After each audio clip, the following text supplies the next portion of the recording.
বলা হয়ে থাকে সকাল দেখলে নাকি সারা দিনের কথা বলা যায়। সেই সকালটা মিথ্যা দিয়ে শুরু করলো পাকিস্তান। আবরার আহমেদ যে ক্যাচটা ধরলেন, তিনি যে আবেদন করলেন এবং উল্লাস করলেন, তারপর দেখা গেল রিপ্লেতে বলটা ড্রপ হয়েছে এবং হাতের অনেক সামনে পড়েছে। মিথ্যা দিয়ে পাকিস্তান দিনটা শুরু করেছে, সারাদিন থেকে এরকমই যাবে পাকিস্তানের। সেই জায়গা থেকে কিন্তু পাকিস্তান ঘুরে দাঁড়িয়ে বাংলাদেশের অলরেডি 6টা উইকেট ফেলে দিয়েছে এবং বাংলাদেশের ব্যাটারদের আউটের ধরন যদি দেখেন, একদম শুরু থেকে 6 উইকেট পর্যন্ত প্রায় সেম বল অফ স্ট্যাম্পে ফেলে একটু বাঁক লেগ স্ট্যাম্প, কারো স্ট্যাম্প উড়ে গেছে, কেউ স্লোয়ারে ক্যাচ দিয়ে গেছেন।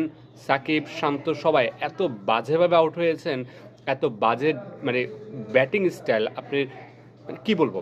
শান্ত যেভাবে স্ট্যাম্পের বল ক্রস করেছেন, সাকিবও একইভাবে ক্রস করেছেন এবং উইকেটটা হারিয়েছেন। এবং পাকিস্তানের একজন বোলার, বাঁহাতি বোলার, সে কিন্তু বাংলাদেশের বেশিরভাগ ব্যাটসম্যানকে বিপদে ফেলেছে একই স্টাইলে।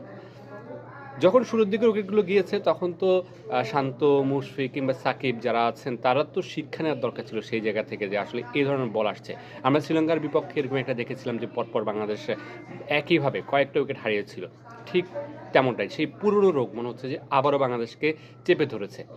পাকিস্তান যে মিথ্যা দিয়ে দিনটা শুরু করেছিল, সেই মিথ্যাটা কাটিয়ে কিন্তু দিনের শুরুটা তারা নিজেদের করে নিয়েছে।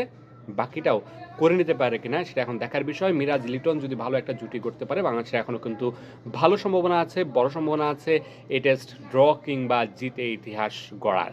ভালো থাকবেন, সুস্থ থাকবেন। আপনাদের আশপাশে যারা আছে নিশ্চয়ই কারো ক্ষতির কারণ হয়ে দাঁড়াবেন না। আল্লাহ হাফেজ।